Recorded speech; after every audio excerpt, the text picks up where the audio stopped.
Shalom saudara dalam Tuhan, puji nama Tuhan, jumpa lagi dengan saya di kesempatan ini. Saudara dalam Tuhan, di video berikut ada penemuan arkeolog tentang penyaliban dan kematian Tuhan Yesus. Dan sebenarnya tanpa penemuan arkeolog pun, ya kita sebagai orang percaya pastinya mengimani bahwa Yesus mati dan bangkit dan naik ke surga, sebagaimana tertulis di dalam Alkitab. Namun saudara dalam Tuhan, ya, di luar sana ada orang yang tidak percaya akan hal itu. Misalnya Kainama, ya, mengatakan bahwa Yesus tidak mati tapi diangkat. Nah, sebelumnya mari kita melihat cuplikan videonya. Naik ke surga. Naik ke surga dia. Bukan angkat oleh Allah. Naik dia ke surga. Ngarang ini udah. Orang Markus pasal 14 ayat 49 sampai 51 bilang, dia wa masalabu wa makataluhu. Ada di Bible. Ada. Dia tidak mati disalib dan tidak dibunuh, tapi dia diangkat oleh Bapaknya ke langit, belum tentu sorga. Ya toh? Sorga itu nanti kalau semua sudah ditimbang baru pintu sorga dibuka. Sebelum itu ya belum masuk lah, ya. Normal lah, semua orang juga tahu, tidak perlu jadi Islam untuk tahu itu. Dia diangkat ke langit, diangkat ini dia bilang naik ke sorga. Baik, saudara Tuhan, itu cuplikan video Ustadz Ahmad Kainama. Beliau mengatakan bahwa Yesus tidak mati disalib tetapi diangkat.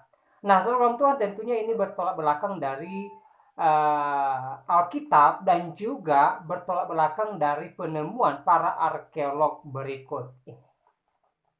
Penemuan arkeologis yang berhubungan dengan sejarah Yesus Kristus.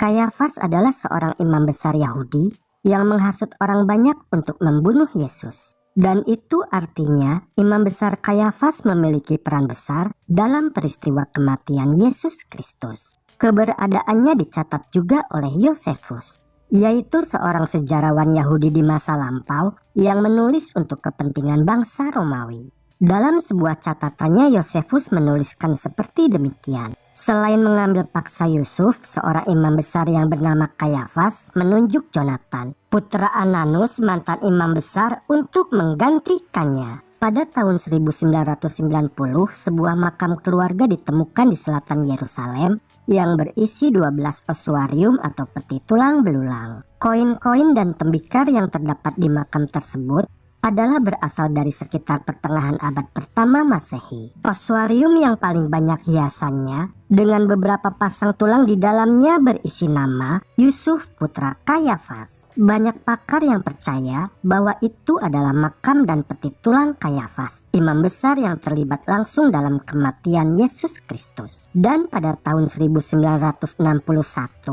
ditemukan di atas batu dalam teater di Kaisarea Maritima, yaitu sebuah prasasti yang bertuliskan nama Pontius Pilatus, seorang gubernur Yudea di bawah Kaisar Tiberius. Pontius Pilatus adalah gubernur yang sedang berkuasa ketika Yesus mati disalibkan. Dan gubernur Pontius Pilatus juga memiliki keterkaitan dalam peristiwa kematian Yesus Kristus. Maka dengan demikian dalam kedua penemuan arkeologi tersebut, beberapa tokoh utama dalam peristiwa seputar kematian Yesus Kristus telah dikuatkan oleh sejarah dunia non-Alkitab.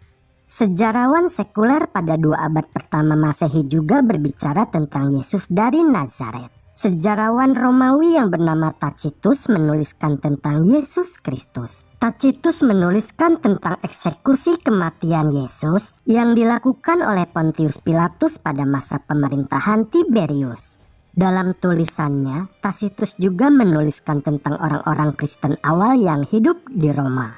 Seorang gubernur Romawi berjuluk Pliny the Younger pada tahun 112 sampai 113 Masehi menulis kepada Kaisar Trajanus, yaitu untuk menanyakan bagaimana dia harus memperlakukan orang-orang Kristen. Karena dalam gambaran Pliny the Younger bahwa orang-orang Kristen yang baru muncul tersebut adalah sebagai suatu perkumpulan yang mengadakan pertemuan pada hari tertentu sebelum hari terang, di mana mereka berkumpul dan menyanyikan lagu-lagu seperti ditujukan kepada dewa. Semua penemuan arkeologis dan bukti sumber-sumber sejarah non-Alkitab tersebut dapat memberikan kerangka tambahan bagi keberadaan Yesus. Meskipun memiliki bukti-bukti penemuan arkeologis itu baik karena dapat mendukung iman percaya kita, Namun sebaiknya kita harus belajar untuk tidak bergantung pada bukti-bukti penemuan tersebut. Tetapi yang paling penting adalah kita harus belajar menyelidiki isi Alkitab. Karena Injil itu sendiri adalah sumber utama pengetahuan yang sudah lengkap mengenai Yesus Kristus. Dan kita harus mempelajarinya dengan cermat untuk belajar lebih banyak tentang Yesus dan kehidupannya. Karena Alkitab adalah sejarah yang paling kuno dan paling bisa dimengerti yang dimiliki oleh manusia. Itu muncul segar dari mata air kebenaran kekal. Dan sepanjang zaman, tangan ilahi melestarikan kemurniannya. Firman Allah adalah kebenaran, dan kebenaran itu tidak pernah dapat bertentangan dengan dirinya sendiri. Jadi, apapun ajaran yang terkait dengan penemuan atau sains yang isinya bertentangan dengan kebenaran wahyu Allah, maka hal itu hanyalah dugaan manusia belaka. Baik, saudara dalam Tuhan, itu videonya. Ya, kita sudah melihat penjelasan daripada arkeolog tentang penemuan mereka terkait kematian dan penyaliban Tuhan Yesus. Dan ini sekaligus menjawab tuduhan Kainama yang mengatakan bahwa Yesus tidak mati di salib tapi diangkat ke sorga, diangkat ke langit. Nah, saudaraku dalam Tuhan, ya, seperti yang saya bilang di awal, bahwa tanpa penemuan arkeolog pun, ya, tentunya kita imani akan kematian, ya, kebangkitan Tuhan Yesus dan kenaikannya ke dalam kerajaan sorga. Ya, sebagaimana tertulis di dalam firman Tuhan, ya, Alkitab sudah mencatat dengan jelas bagaimana Yesus mengalami semua ini, ya, di mana dia mengajar murid-muridnya, ya, setelah sekian tahun bersama murid-muridnya, lalu dia ditangkap, lalu dia disesah, ya, bahkan disalib, dan setelah itu dia mengalami kematian, dan pada hari yang ketiga dia bangkit dari antara orang mati, ya, sebagai bukti bahwa dia adalah Tuhan yang berkuasa atas maut dan maut tidak berkuasa atas dia, ya.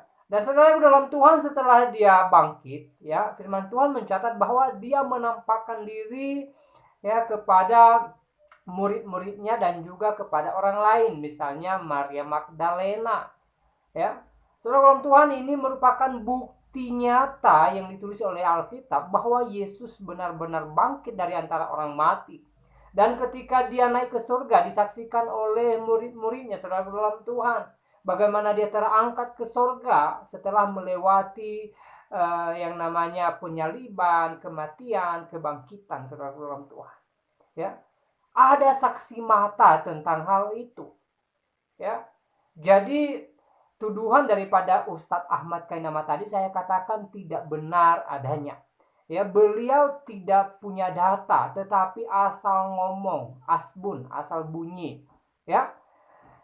Dan bagaimana Kainama tidak salah menafsirkan ayat Alkitab, ya, dia sendiri tidak mengerti Alkitab. Dia memang berkata bahwa dia sudah sampai sarjana, bahkan dia sudah S3 di Haifa, Israel katanya.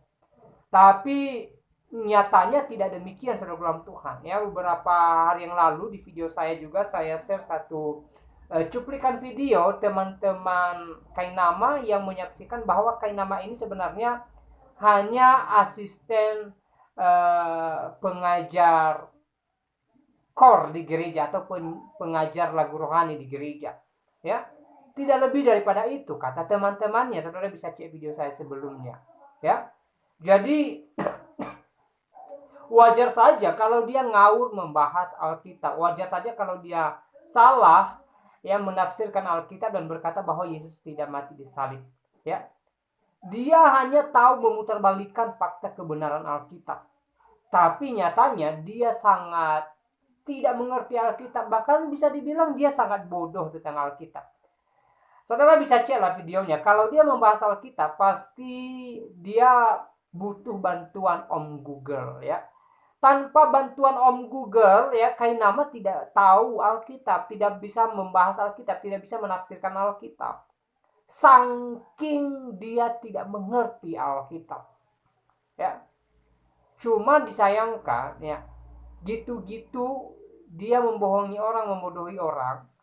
Ya, ada juga orang yang percaya gitu loh. Ya, ada juga orang yang mengagung-agungkan kainama, ya. Dan itu sih terserah mereka mau percaya atau tidak bahwa kainama ini sebenarnya sudah mengerti Alkitab. Ya, itu haknya mereka.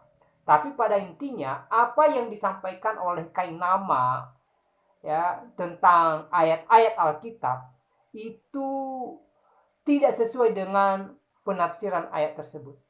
Ya, dia selalu berusaha memutarbalikkan fakta kebenaran Alkitab.